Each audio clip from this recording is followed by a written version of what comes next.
Baik, Assalamualaikum warahmatullahi wabarakatuh. Waalaikumsalam warahmatullahi wabarakatuh.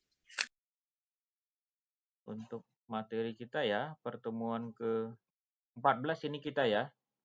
Nggak terasa ya, sudah ke-14 saja kita materinya ya.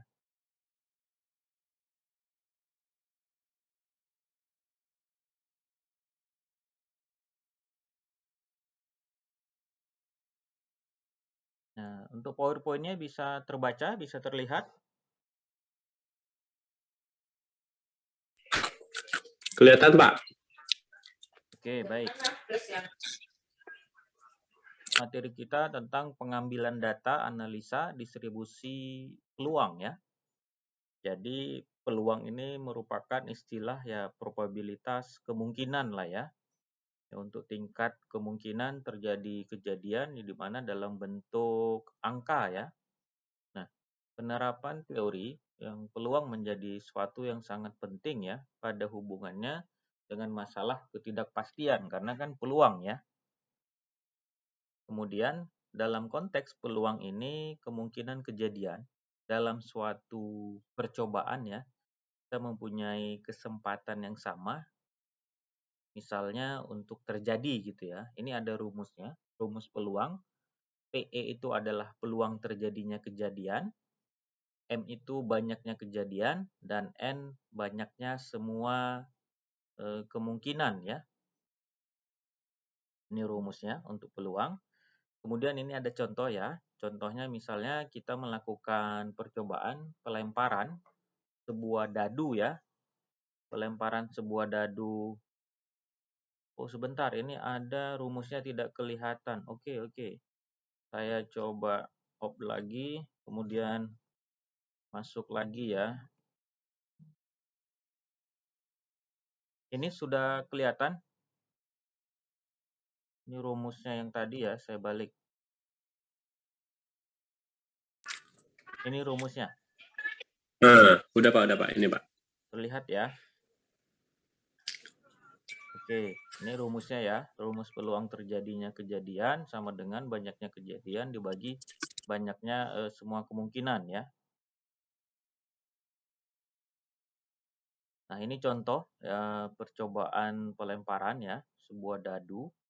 Misalnya kita lempar 1 kali, berapa peluang muncul dari sisi yang angka 6 ya. Nah, di mana munculnya sisi angka 6E, M-nya itu banyaknya sisi angka 6 dari sebuah dadu, sama dengan 1, dan N banyaknya sisi dari sebuah dadu sama dengan 6. Maka hasilnya 1/6 sama dengan 0,167 ya. Jadi peluang munculnya sisi angka dari pelemparan sebuah dadu 1 kali itu adalah 0,167 ya. Nah, dari contoh di atas itu kita dapat mencermati, menghitung besarnya nilai N dari segala kemungkinan yang terjadi ya. Jadi dalam sisi teori peluang, nilai N itu dapat kita sebut dengan jumlah ruang sampel ya. Jadi untuk menghitung ruang sampel itu dapat kita gunakan dengan metode perkalian, permutasi, dan kombinasi ya. Nah, untuk metode perkalian, jadi kita misalnya melakukan suatu percobaan dengan sejumlah kegiatan, di mana masing-masing kegiatan mempunyai sejumlah N kemungkinan kejadian, maka ukuran ruang sampelnya itu adalah N1 dikali N2 kali N3 dan seterusnya. Misalnya contoh, Pak Joni ingin membeli 3 barang elektronik, masing-masing televisi, radio, dan PCD player. Tersedia 4 merek televisi, 3 merek radio, dan 2 merek PCD. Maka ada berapa cara kemungkinan merek-merek elektronik yang dibeli oleh Pak Joni? Jadi jawabannya dalam kasus ini ya kita lihat K-nya itu sama dengan 3, N1-nya sama dengan 4, N2 sama dengan 3, N3-nya sama dengan 2. Maka keseluruhan cara yang mungkin angka 3-nya dari mana? Dari ingin membeli 3 barang tadi ya, elektronik, televisi, yang masing-masing itu adalah televisi, radio, dan PCD. N1 kenapa 4? Merek televisinya ada 4. N2 merek radio, N2 sama dengan 3, ada 3 merek radio. N3-nya ada 2, kenapa? Karena 2 merek PCD-nya. Jadi keseluruhan cara yang mungkin adalah 4 kali 3 kali 2 sama dengan 24 cara ya.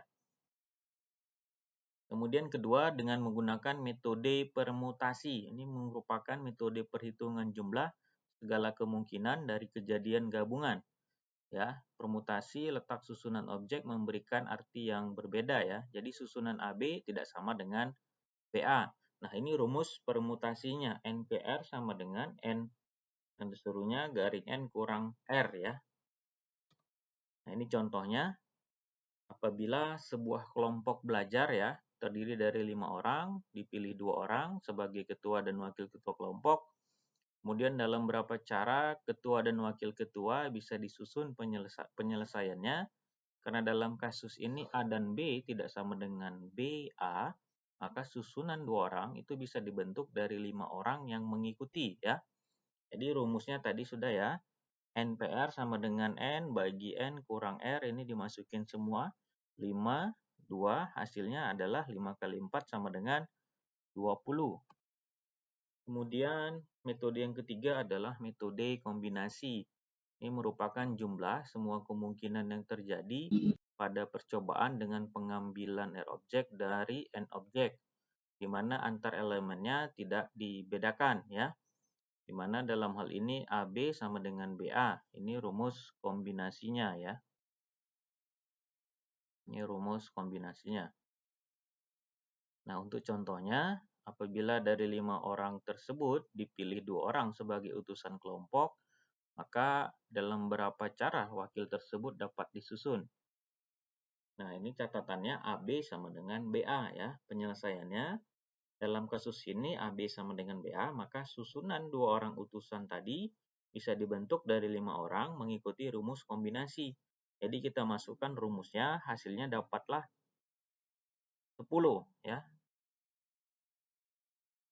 Nah, ini beberapa sifat peluang ya. Apabila A adalah peluang untuk kejadian A, maka pertama adalah peluang terjadinya A sebesar antara 0 sampai dengan 1, 0 lebih kecil sama dengan P, lebih kecil sama dengan 1.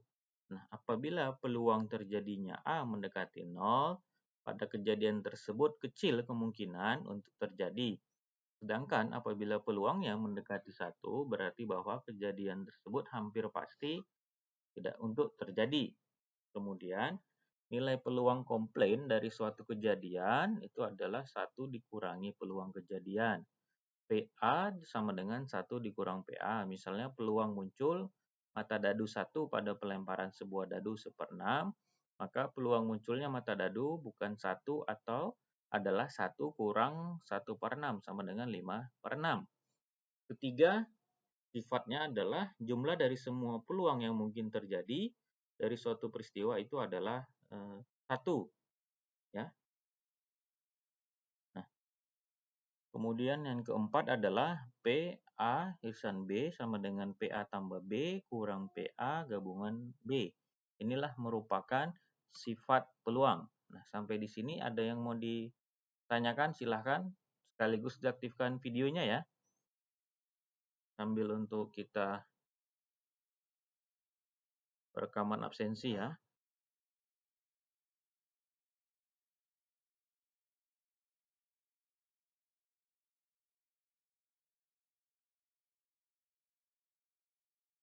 Silahkan, ada yang mau ditanyakan? Atau sudah paham atau cukup? Atau padang sudah ngantuk?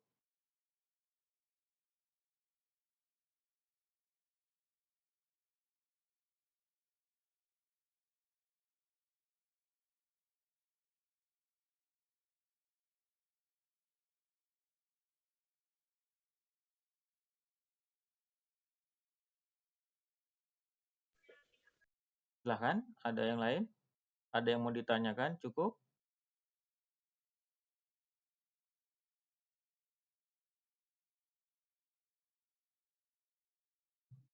Gimana? Cukup? Ada yang mau ditanyakan? Silahkan. Cukup, Pak. Oke, kalau gitu ya. Terima kasih ini semua ya atas waktunya. Selamat malam. Assalamualaikum warahmatullahi wabarakatuh.